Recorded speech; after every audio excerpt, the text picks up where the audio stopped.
اور پیغامات بھیجے گئے ایک دوسرے کی طرف نکاح کے لیے، تو آقا علیہ السلام نے بھی ان کے ساتھ رضامندی کا اظہار فرما دیا،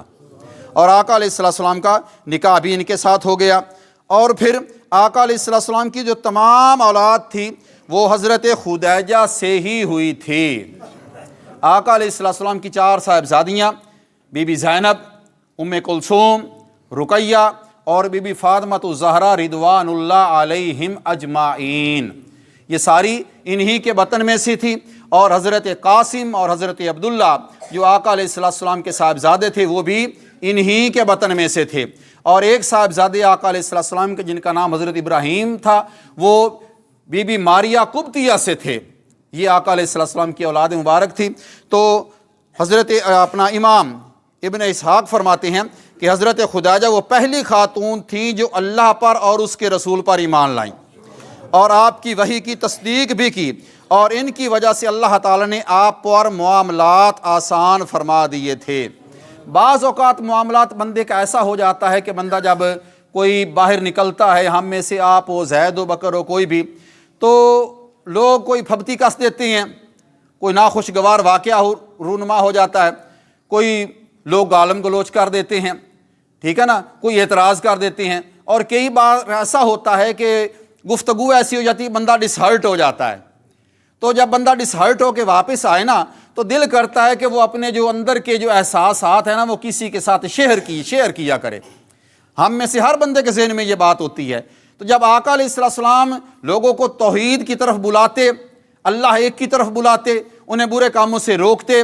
بتوں کی عبادت سے منع کرتے، تو وہ آقا علیہ السلام پر ظلم کرتے، تشدد کرتے، ڈسہرٹ کرتے آقا علیہ السلام کی ذات برکات کو۔ اور پھر جب بات اس معاملے پر پہنچ جاتی کہ آقا علیہ السلام جب ان کی کوئی بات سنتے جن کا جواب دینا ناگوار ہوتا تو وہ معاملہ آ کر حضرت خدیجہ کے ساتھ ہی شیئر کیا کرتے تھے۔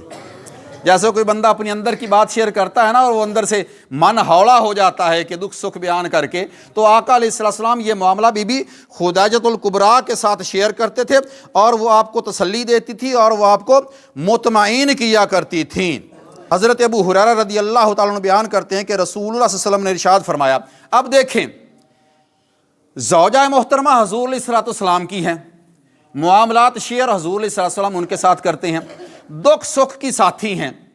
اب اللہ تعالیٰ کو حضرت بی بی خدیجہ الکبریٰ رضی اللہ تعالیٰ عنہ کا یہ عمل کتنا محبوب ہے، کتنا پسند ہے۔ تو یہ پہلی بات تو یہ ذہن نشین کر لیں کہ بی بی خدیجہ الکبریٰ کے ساتھ حضور علیہ السلام کا نکاح بھی اللہ تعالیٰ کی چاہت تھی، ورنہ اللہ تعالیٰ کی چاہت کے بغیر تو آقا علیہ السلام کوئی قدم نہیں اٹھایا کرتے تھے۔ تو جب بی بی خدیجہ الکبریٰ رضی اللہ تعالیٰ عنہ کے ساتھ آقا علیہ السلام نے ارشاد فرمایا کہ میرے پاس جبرائیل نے آ کر کہا کہ یا رسول اللہ صلی اللہ علیہ وسلم آپ کے پاس خدیجہ آ رہی ہے، وہ تشریف لا رہی ہوں گی کسی معاملے کے لیے، کوئی گفتگو کرنے کے لیے۔ تو فرمایا کہ آپ کے پاس خدیجہ آ رہی ہیں، ان کے ساتھ طعام بھی ہے اور مشروب بھی ہے، کھانے پینے کی چیزیں ہوں گی، کوئی کھجور ہوگی، دودھ ہوگی، کھانا ہوگا، جو بھی اس وقت کے لحاظ سے میسر تھا، تو وہ کھانا لے کے آ رہی ہوں گی۔ تو جبرائیل علیہ السلام کہہ رہے ہیں آ کر کہ یا رسول اللہ صلی اللہ علیہ وسلم وہ آپ کے پاس تشریف لا رہی ہیں، ان کے ساتھ طعام بھی ہے اور مشروب بھی ہے، اور جب یہ آئیں تو آپ ان کو ان کے رب کی طرف سے سلام کہیں، ان کو ان کے رب کی طرف سے جن پر پروردگار سلام کہے اور جبرائیل قاصد بن کے آئیں، ان کا مقام اور مرتبہ کتنا ہوگا اللہ رب العزت کی بارگاہ میں۔ فرمایا ان کو رب کی طرف سے سلام کہیں، اور ساتھ ہی جبرائیل امی خود بھی عرض گزار ہو جاتے ہیں اور عرض کرتے ہیں یا رسول اللہ صلی اللہ علیہ وسلم ان کو رب کی طرف سے بھی سلام کہیں اور ان کو میری طرف سے بھی سلام پیش کریں۔ کیا مقام ہے یار بی بی خدیجہ الکبریٰ رضی اللہ تعالیٰ عنہ کا۔ پھر آگے ارشاد فرماتے ہیں ایک دن حضرت خدیجہ رضی اللہ تعالیٰ عنہ آقا علیہ السلام کو ڈھونڈتی ہوئی مکہ کی اونچائی کی طرف گئیں، ان کے پاس آپ کی غذا تھی۔ حضرت جبرائیل آپ کو ایک انسان کی صورت میں ملے، بی بی خدیجہ الکبریٰ کو ایک انسان کی صورت میں ملے، اور انہوں نے حضرت خدیجہ سے نبی کریم صلی اللہ علیہ وسلم کے متعلق سوال کیا اور گفتگو کی۔ حضرت خدیجہ اب اس انجان بندے سے خوف زدہ ہو گئی، ڈر گئیں۔ جب خوف زدہ ہو گئیں اور ڈر گئیں تو پھر اس کے بعد آقا علیہ السلام کے سامنے حضرت خدیجہ نے ان کا ذکر کیا تو آپ نے فرمایا کہ ان سے گھبرانا نہیں، وہ تو اللہ تعالیٰ کے فرشتے حضرت جبرائیل تھے جو آپ کے پاس آئے تھے، اور انہوں نے مجھ سے کہا ہے کہ میں آپ کو سلام کروں اور آپ کو جنت میں ایک ایسے گھر کی بشارت دے دوں جو موتیوں سے بنا ہوا ہے، جو موتیوں سے بنا ہوا ہے، اور اس گھر میں نہ کوئی شور ہوگا نہ کوئی تھکاوٹ ہوگی۔ آقا علیہ السلام نے ان کو اپنی حیات میں ہی جنتی محل کی بشارت دے دی۔ اب دیکھیں نا، آپ محبت کا اندازہ لگائیں کہ جس سال بی بی خدیجہ الکبریٰ رضی اللہ تعالیٰ عنہا کا وصال ہوتا ہے، اب آقا علیہ السلام کو ان کے وصال کا اتنا دکھ ہوا اور اتنی پریشانی اور اتنے غمگین ہوئے آقا علیہ السلام کہ پورے سال کو ہی غم کا سال ارشاد فرما دیا، پورے سال کو فرما دیا کہ اس سال میری زوجہ محترمہ مجھ سے جدا ہوئی ہیں تو یہ میرے لیے سال ہی غم کا سال ہے۔ اتنی محبت تھی آقا علیہ السلام کو ان کے ساتھ۔ حضرت عائشہ رضی اللہ تعالیٰ عنہا بیان کرتی ہیں کہ جب بھی آقا علیہ السلام گھر سے نکلتے تھے نا تو بعض اوقات اکثر ایسا ہوتا کہ گھر میں داخل ہوتے اور آتے جاتے نا حضرت خدیجہ کا ذکر کرتے رہتے تھے اور ان کی تعریف بھی کرتے تھے اور ان کی تحسین بھی کرتے تھے، اور فرمایا ایک دن مجھے ان پر غیرت آ گئی تو مجھے نا یہ بات اچھی نہ لگی کہ بار بار ان کا ذکر ہو رہا ہے، ایک بیوی کے سامنے دوسری بیوی کا ذکر ہو رہا ہے، تو مجھے یہ بات اچھی نہ لگی تو مجھے نا غیرت آ گئی۔ تو میں نے کہا کہ یا رسول اللہ صلی اللہ علیہ وسلم، وہ تو ایک بوڑھی عورت تھی، وہ تو ایک بوڑھی عورت تھی اور اللہ تعالیٰ نے آپ کو ان کے بدلے میں ان سے بہتر بیوی بھی عطا فرما دی ہے۔ تو آپ غضب میں آ گئے، آقا علیہ السلام نے ناراضگی کا اظہار فرمایا۔ آپ نے فرمایا نہیں، اللہ کی قسم، اللہ نے مجھے ان سے بہتر بیوی عنایت نہیں کی ہے، اور وہ اس وقت مجھ پر ایمان لائیں جب سب کافر تھے،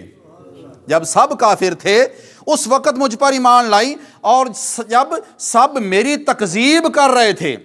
جب سب مجھے جھوٹا کہہ رہے تھے، میری بات کو کوئی نہیں مان رہا تھا، میری تکذیب کر رہے تھے، اس وقت بی بی خدیجہ نے میری تصدیق کی تھی،